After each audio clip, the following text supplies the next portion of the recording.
Irmãos, vamos abrir a palavra de Deus no Evangelho de Marcos, capítulo 2, e leiamos do verso 23 ao verso 28. Evangelho de Marcos, capítulo 2, do verso 23 ao verso 28.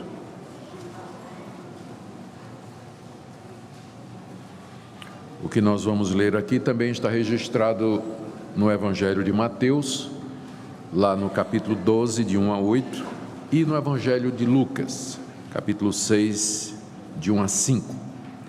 Mas nós lemos Marcos 2, de 23 a 28. Ora, aconteceu atravessar Jesus em dia de sábado as searas, e os discípulos, ao passarem, colhiam as espigas. Advertiram-nos os fariseus: vê, porque fazem o que não é lícito aos sábados? Mas ele lhes respondeu: nunca lestes o que fez Davi, quando se viu em necessidade e teve fome, ele e os seus companheiros? Como entrou na casa de Deus, no tempo do sumo sacerdote Abiatar, e comeu os pães da proposição, os quais não é lícito comer, senão aos sacerdotes, e deu também aos que estavam com ele? E acrescentou: o sábado foi estabelecido por causa do homem, e não o homem por causa do sábado. De sorte que o Filho do Homem é Senhor também do sábado. Até aqui, queridos, a leitura da palavra de Deus. Vamos orar. Pai querido, pedimos a orientação do Teu Espírito Santo na compreensão da Tua palavra. Edifica Teu povo nesta manhã, consola os corações dos que são Teus, chama os Teus eleitos, santifica os Teus amados, ó Deus, e recebe toda a glória para o Teu nome. Dê que esse culto continue a ser instrumento Teu na edificação da Tua igreja, em nome de Jesus. Amém. Queridos, nós estamos continuando a nossa série de mensagens no Evangelho de Marcos, lembrando que o objetivo de Marcos é mostrar os feitos e as obras de Jesus Cristo, enfocando especialmente seus milagres e a sua ressurreição. Ele tem um propósito. Quando a gente fala do propósito de um evangelista como Marcos, é porque havia muitos fatos que eles poderiam ter contado a respeito de Jesus. Havia toda a história de Jesus, mas é evidente que os evangelhos são narrativas selecionadas.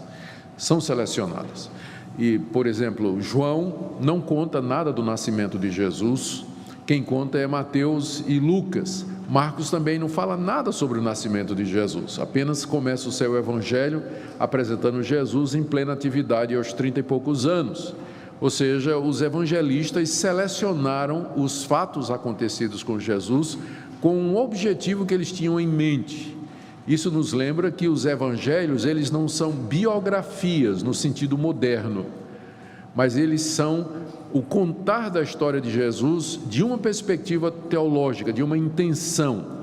E no caso de Marcos, ele está escrevendo para os cristãos que moravam em Roma, e ele quer mostrar, quer dar instrumento, quer dar material para a igreja de Roma, para demonstrar que aquele que foi crucificado em fraqueza, rejeitado pelos seus compatriotas e pelas autoridades judaicas, era na verdade o poderoso Filho de Deus. Esse objetivo de Marcos se dá ao fato de que os romanos valorizavam muito o poder, o domínio, afinal eles eram a potência maior daquela época, haviam dominado o mundo. E o poder, a força, a capacidade militar, tudo aquilo era muito querido e valorizado pelos romanos. Então, falar de um Messias, Salvador do mundo, que morreu rejeitado numa cruz pelos seus próprios compatriotas e debaixo do poder de um procurador romano, poderia parecer estranho.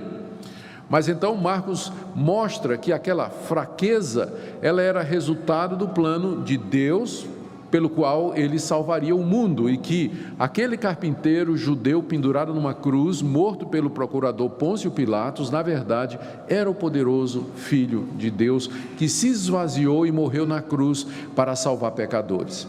Por isso o foco de Marcos é nos atos de Jesus. O Evangelho de Marcos é muito rápido. A palavra predileta de Marcos é no grego eitis, que significa e logo em seguida, e logo em seguida, e logo em seguida.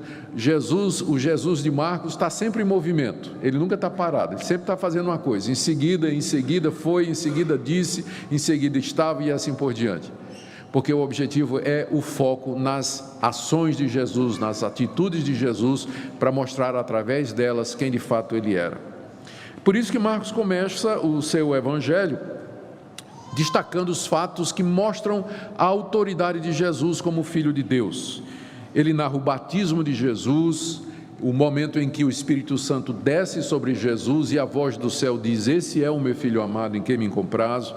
Mostra Jesus no deserto vencendo a tentação de Satanás.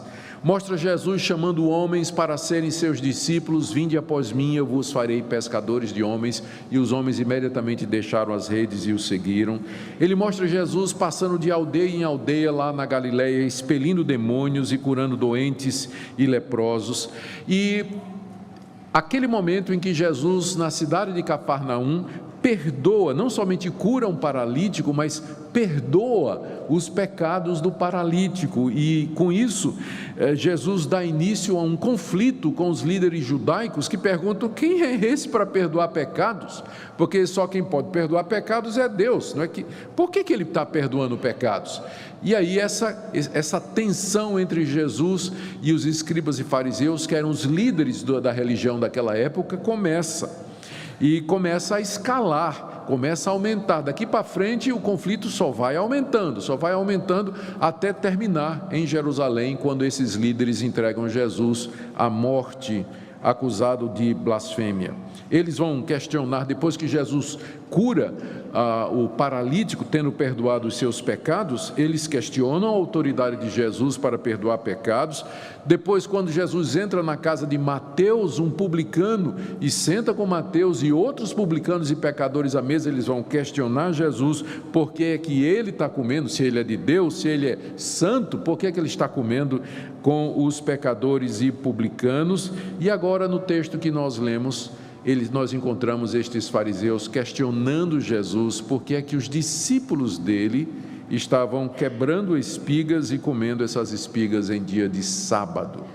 É mais um dos conflitos entre Jesus e os fariseus. Meu objetivo, então, nessa manhã, é expor essa passagem de maneira que nós possamos entender o seu significado e como ela se aplica a nós hoje, particularmente essa questão do sábado, que é o foco da discussão que nós encontramos aqui. Vamos então para o relato. No verso 23, Marcos registra que Jesus estava atravessando em dia de sábado as searas e que os seus discípulos, ao passarem, eles colhiam espigas. Ou seja, Jesus estava se movimentando na região da Galileia, provavelmente estava indo de uma aldeia para outra, como era o seu costume, pregar, e tomou um atalho ou seguiu um desvio, passou por um caminho onde havia lavouras de cereal dos judeus naquela região, plantações de trigo, que eram muito comuns para o consumo próprio e também para a venda. E Jesus então estava atravessando ali a plantação, e os discípulos de Jesus, à medida que eles estavam fazendo o caminho, eles estavam colhendo, quebrando as espigas de trigo, provavelmente era trigo, e então debulhavam para separar o grão da palha, e então estavam comendo. Isso significa que era mais ou menos o mês de maio ou junho, que é quando as espigas ficavam maduras na Palestina. E nem numa hora dessa Jesus estava livre do policiamento dos seus inimigos, porque ali por perto tinha escribas e fariseus que viram o que é que os discípulos de Jesus estavam fazendo. E é importante aqui notar mais dois detalhes que não estão no texto de Marcos, mas que estão no texto de Mateus. Mateus diz que eles fizeram isso porque estavam com fome. Marcos não diz isso. Mas Mateus diz que os discípulos com fome estavam colhendo as espigas e as estavam debulhando. Mateus faz isso para que o que Jesus vai dizer mais adiante, a comparação que Jesus vai fazer da atitude dos seus discípulos com a atitude de Davi, que ele vai usar como justificativa, fique mais clara.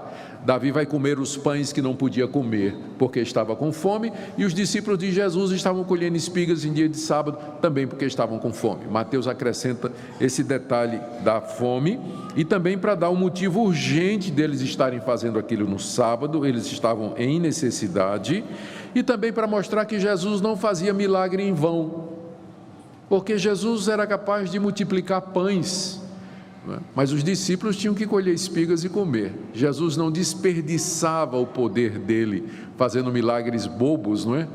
Tipo assim, os discípulos: nós estamos com fome, mestre. Não tem problema, plim, toma aí maná caindo do céu para alimentar os discípulos. Não. Apesar de que Jesus tinha poder suficiente para fazer cair pão do céu, ele se alimentava e se sustentava através dos meios ordinários: colher espiga e comer, cozinhar pão, pescar peixe, assar o peixe, comer favo de mel, todos os recursos naturais que Deus deixou, Jesus então e os seus discípulos utilizavam para satisfazer as suas necessidades. Jesus só fazia milagres quando eles eram necessários, quando eles tinham um propósito. Ele não era um curandeiro que vivia operando sinais e prodígios para demonstrar alguma coisa. Lucas acrescenta um detalhe interessante. Diz que os discípulos debulhavam as espigas com as mãos.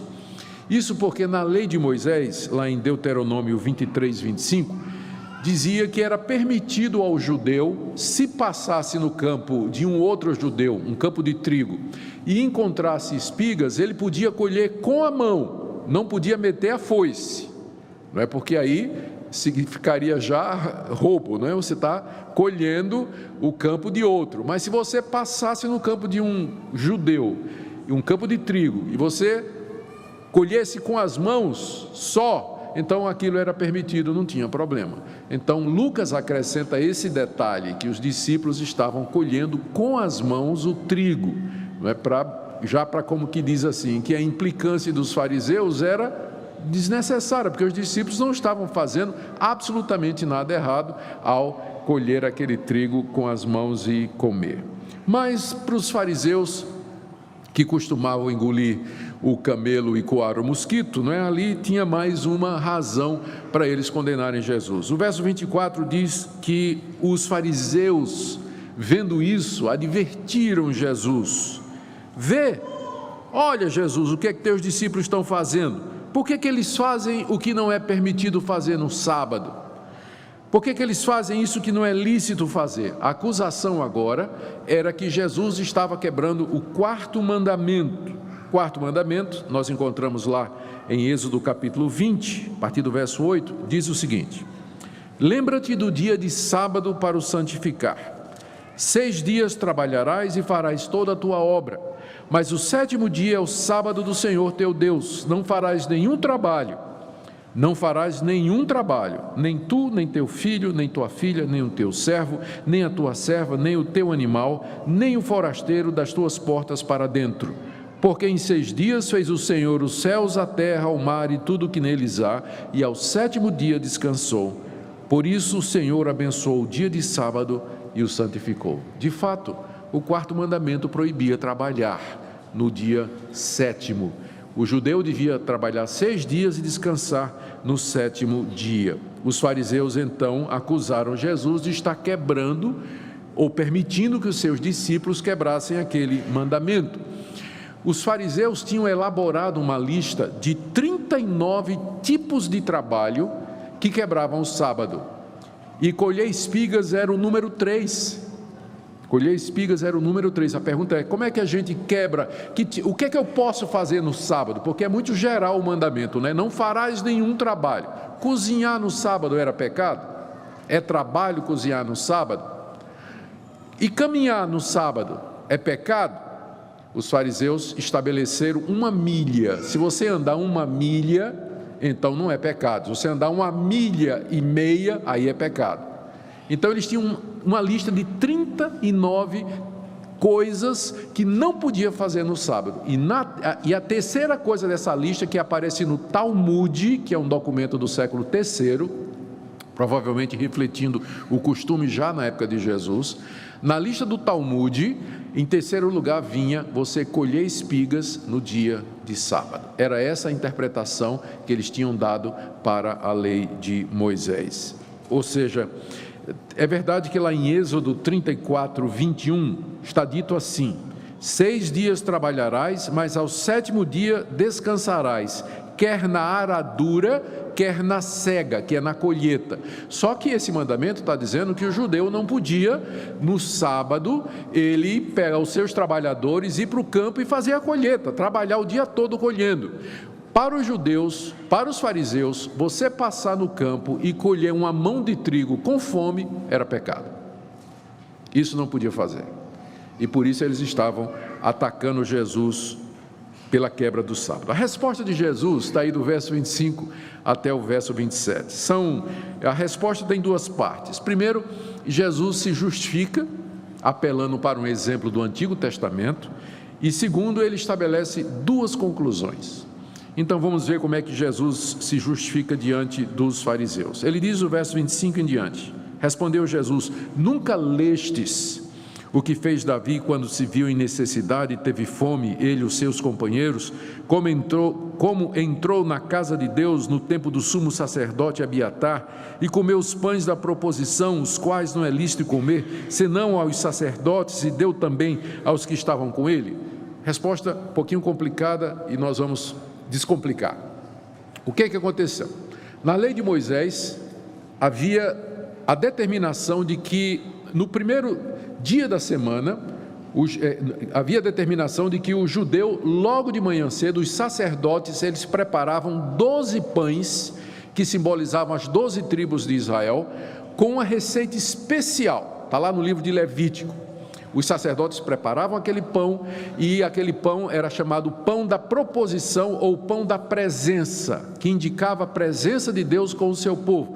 E aqueles pães eram arrumadinhos dentro lá do tabernáculo, em frente ao altar. 12 pães. Eles eram feitos de manhã e eram trocados no fim do dia. No dia seguinte, então, é a mesma coisa. E quando chegava no fim da semana, os sacerdotes podiam comer aquele pão. Só o sacerdote podia comer o pão da proposição. Era proibido a qualquer outro judeu tocar aquele pão e comer. Então essa era a lei. Um dia, Davi, fugindo de Saul, com os seus amigos, com seus soldados, chega no local onde está o tabernáculo e onde está o templo da proposição. O sacerdote na época era Abimeleque, que Marcos chama aqui de Abiatar. É porque o pai era Abimeleque e o filho era Abiatar, e os dois são no Antigo Testamento às vezes chamados um pelo nome do outro, né? Há um probleminha aqui com o nome, mas o nome não interessa. O sumo sacerdote estava lá, chega Davi. O sumo sacerdote: o que é que você está fazendo aqui? Você está vindo em paz? Porque Davi era conhecido por ser o homem de guerra de Saul, não é? O que é que você veio fazer aqui? Aí Davi disse: não, eu estou cumprindo a ordem do rei, nós viemos aqui numa missão secreta e nós estamos com fome. Vocês têm alguma coisa para comer aqui? Aí o sacerdote disse: bom, a única coisa para comer que tem aqui são os 12 pães da proposição, e vocês não são levitas nem são sacerdotes, mas por causa da necessidade, vocês podem comer. Então Davi, porque estava com fome, com seus homens, ele comeu daqueles pães que a lei dizia que não podia comer e que era somente para o sacerdote. Qual é o ponto de Jesus? É que a necessidade do homem se impõe sobre a lei. Que a lei foi dada, a lei cerimonial, aquelas leis que Moisés passou, elas foram dadas com um objetivo simbólico, apontavam para Jesus, elas tinham significado, mas elas não deveriam prevalecer sobre a necessidade da pessoa. A necessidade real de uma pessoa estava acima daquela lei. Então Jesus, como que está dizendo assim: da mesma forma como Davi, quando teve fome, ele comeu os pães que não era lícito comer, assim também agora os meus discípulos, porque estão com fome, eles estão quebrando, da perspectiva de vocês, o dia de sábado para satisfazer uma necessidade. Com isso, Jesus queria mostrar algumas coisas. Primeiro, que a necessidade do homem, ela estava acima da interpretação legalista da lei. Segundo, que os fariseus eram legalistas e não tinham misericórdia, que era a coisa que Deus mais queria. E no evangelho de Mateus acrescenta que Jesus Cristo cita o profeta dizendo assim: se vocês conhecessem o que está escrito, misericórdia quero e não sacrifícios, vocês não estariam condenando a gente. Deus está muito mais interessado na compaixão, na misericórdia e na compreensão das nossas necessidades do que na observação legalista da lei que ele havia passado para Moisés. Esse é o ponto de Jesus aqui. E em seguida ele traz duas conclusões que eu quero ver com vocês. A primeira está no verso 27. Depois de contar a história, Jesus acrescenta: o sábado foi estabelecido por causa do homem, e não o homem por causa do sábado. Aqui nós temos um ponto extremamente importante. Veja só, ao comparar a situação dele, Jesus, e dos discípulos, colhendo espigas em dia de sábado, contrariando o quarto mandamento, não trabalharás no dia de sábado, Jesus estava dizendo que o quarto mandamento, ele estava no mesmo nível daquela lei que proibia as pessoas comerem os pães que eram destinados aos sacerdotes, que a gente chama de lei civil, ou que a gente chama de lei cerimonial. Isso é importante porque o sábado é o único dos 10 mandamentos que tem um aspecto sacerdotal, simbólico, e que é diferente dos demais mandamentos, que são absolutamente imutáveis, não podem ser alterados, mas o sábado, por essa própria citação de Jesus, é quase que encaixado na lei cerimonial, é alguma coisa do mesmo nível da lei que proibia comer os pães da proposição. Eu digo isso porque às vezes os que guardam o sábado, eles vêm com o seguinte argumento: ora, Deus não deu 10 mandamentos? Por que vocês não guardam os 10 mandamentos? Vocês guardam 9, mas vocês não guardam, lembra-te do dia de sábado, vocês guardam domingo. Então nós somos acusados de quebrar um dos 10 mandamentos, que é exatamente esse mandamento de não trabalhar no sábado. Só que esse é o único mandamento dos 10 que tem um aspecto cerimonial, típico. Veja como Jesus o equivale à lei de não poder comer aqueles pães que certamente era uma lei que não é uma lei moral, era uma lei cerimonial válida para aquela época, não é? Ou seja, o quarto mandamento, ele tem uma categoria especial entre os 10. Esse é o primeiro ponto. Segundo, Jesus, ao dizer que o sábado foi estabelecido por causa do homem e não o homem por causa do sábado, ele estava aqui colocando, invertendo a maneira como os fariseus viam. Para os fariseus, a guarda do sábado era mais importante do que a pessoa. Jesus aqui lembra a ordem da criação. Todos nós lembramos a sequência da criação. No 6º dia, Deus criou o homem. Deus criou o homem, criou a mulher, os colocou no jardim, os abençoou, deu trabalho para eles, e aí, 7º dia, é dito que Deus descansou e abençoou o dia 7º. E santificou o sábado. Então, na sequência, o sábado foi criado depois do homem e, portanto, para o homem, para o descanso do homem. Não foi o contrário. Deus não estabeleceu primeiro o dia de sábado e depois criou o homem e disse: você vai viver para guardar esse dia. Não, o sábado foi feito para o homem, para que o homem descanse naquele dia e não o contrário. O homem não foi feito por conta do sábado. Com isso, Jesus reverte as prioridades daquela região legalista. Segunda conclusão de Jesus está no final da passagem, o verso 28, Jesus diz: de sorte, consequentemente, em conclusão, o Filho do Homem é Senhor também do sábado. Filho do homem era uma expressão que Jesus usava para si mesmo. Ninguém se refere a Jesus como filho do homem, só ele se refere a si mesmo dessa maneira. E com isso, essa expressão, filho do homem, Jesus remete a Daniel, livro do profeta Daniel, na visão que o profeta Daniel tem de Deus sentado no trono e o Filho do Homem se chegando a ele, e Deus dando ao Filho do Homem toda a autoridade sobre os reinos desse mundo, todo o poder no céu e na terra. O Filho do Homem, portanto, na escatologia judaica, era o Messias, era aquele que haveria de ser o Senhor e o Salvador do mundo. E ao usar esse título para si, Jesus está implicando, primeiro, a sua divindade e também a sua perfeita humanidade. Como Filho do Homem, ele é o representante maior da humanidade, é o homem perfeito, aquele em quem nós estamos incluídos, aquele em quem nós somos salvos e somos redimidos. E como tal, como o representante máximo da humanidade, e já que o sábado foi feito para o homem, a conclusão de Jesus é que ele é Senhor também do sábado, ou seja, ele está acima não somente de todas as coisas, mas inclusive do sábado, que os judeus consideravam como sendo dos mandamentos o mais importante. Isso significa que Jesus podia autorizar a guarda do sábado do jeito que ele achava que devia ser, e que, portanto, os discípulos dele, ao colherem espigas e comerem no sábado, não estavam quebrando absolutamente nada, porque eles estavam fazendo aquilo debaixo da autoridade, da proteção e da cobertura daquele que é o Filho do Homem, o Senhor do sábado.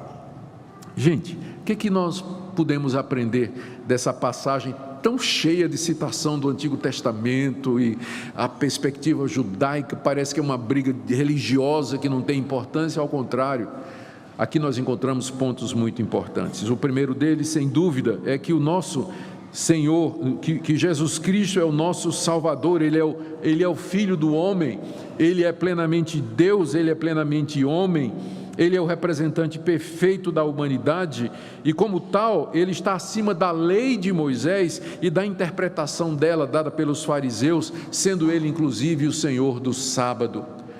Por isso que nós não dizemos que nós não estamos mais debaixo do regime da lei, porque aquele que está acima da lei e que é Senhor da lei já veio, Jesus de Nazaré. Ele cumpriu a lei, Ele a ratificou, e como servos e discípulos dele, nós estamos também nele.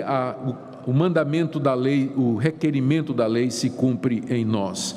Segunda coisa que é importante aqui, e eu queria que ficasse claro para nós, que todos esses debates que Jesus tinha com os fariseus, ele ganhava apelando para a Bíblia. Vocês nunca leram?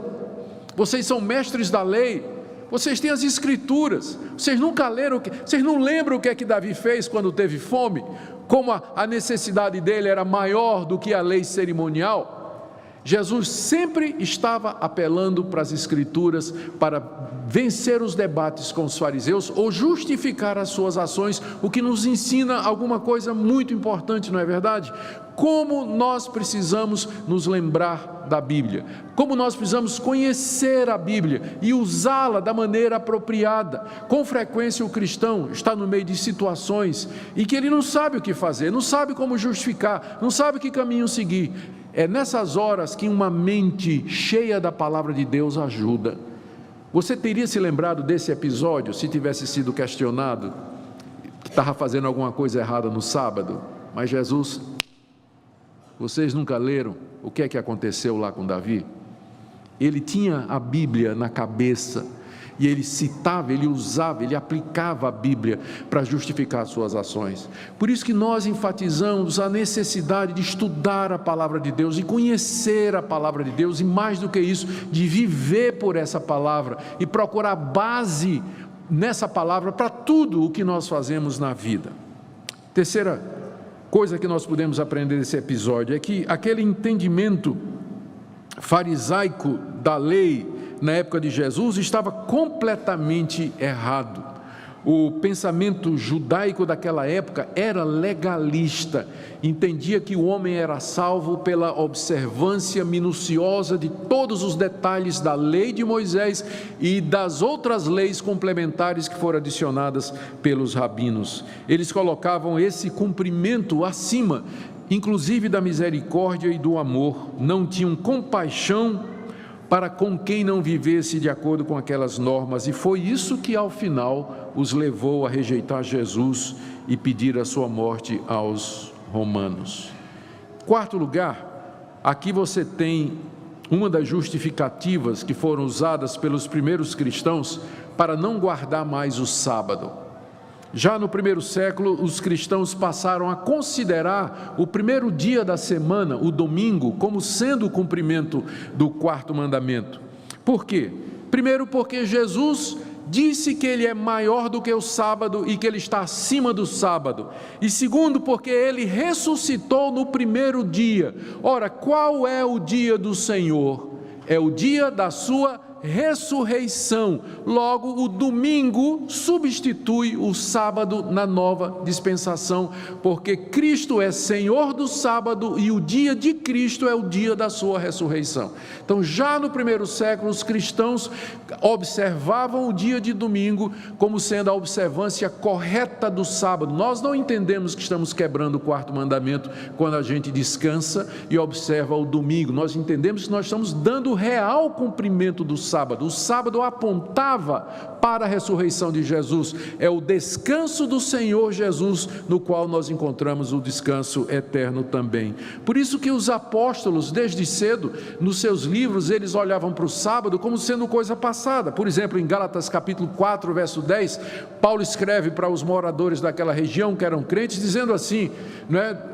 Vocês estão guardando dias e sábados como se isso fosse alguma coisa que Deus requeresse? E Paulo está dizendo, Deus não requer mais isso. Ou então em Colossenses capítulo 2, verso 16, quando Paulo se refere claramente ao sábado como tendo sido sombra, um tipo, uma figura de Cristo e da sua obra redentora.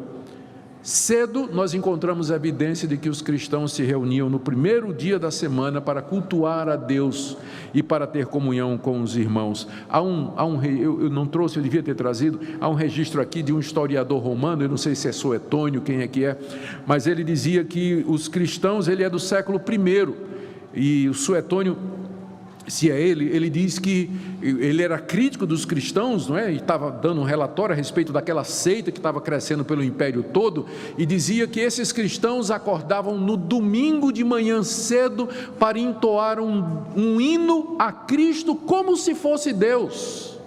Já no primeiro século, os historiadores romanos já registram que os cristãos acordavam cedo no domingo e se reuniam para cantar louvores a Cristo como se fosse um Deus. Isso é a visão do pagão escrevendo a respeito do cristianismo, mas mostra que já no primeiro século os cristãos se reuniam ali no primeiro dia da semana para celebrar o dia do Senhor. Eu termino aqui primeiro com uma aplicação àqueles que não guardam o dia do Senhor, que é o domingo, achando que é igual a qualquer outro dia. Eu queria que ficasse claro para você que Jesus Cristo, ele não aboliu o quarto mandamento, ele apenas ensinou a maneira certa de nós observarmos. Ainda é a vontade de Deus que nós trabalhemos 6 dias e que nós descansemos no dia do Senhor. Isso é tão verdade para nós como é: não matarás, não adulterarás, não dirás falso testemunho, honra teu pai e tua mãe, não terás outros deuses diante de mim. Para muitos cristãos hoje, domingo é um dia como outro qualquer. Eles fazem tudo no domingo, menos aquilo que a Bíblia diz. É um dia de descanso, é um dia de repouso, é um dia de estar com os irmãos, é um dia de crescer espiritualmente, é um dia diferente dos outros e deveria ser a marca dos cristãos. Eu sei que há exceções, eu sei que há determinados tipos de trabalho que exigem que o cristão trabalhe no sábado. Algumas profissões exigem isso, mas a partir do que Jesus está dizendo aqui, nós entendemos que nós devemos guardar o dia do Senhor, à exceção das obras de necessidade, como os discípulos fizeram.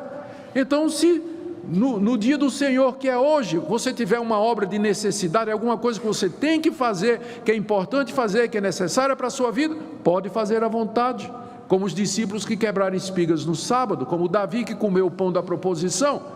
A confissão de fé da nossa igreja, que é adotada pelos pastores, presbíteros, diáconos e pelos membros da igreja, ela diz que no dia do Senhor nós devemos descansar de todos os nossos afazeres dos demais dias, à exceção de obras de necessidade e obras de misericórdia. Por exemplo, você pode muito bem aproveitar o dia de domingo para fazer visita no hospital, ir para o orfanato, ajudar uma pessoa necessitada. Isso não é considerado trabalho, porque é uma obra de misericórdia e de compaixão. Se você tiver necessidade de trabalhar por conta da sua profissão, é obrigatório, a escala cai naquele dia, você é policial, você é médico, você é isso ou aquilo, qualquer uma dessas profissões é uma obra de necessidade, está dentro do seu trabalho, você está fazendo isso porque não tem opção. Nós não temos a observação legalista do dia do Senhor, mas uma coisa é certa, não é um dia como outro qualquer.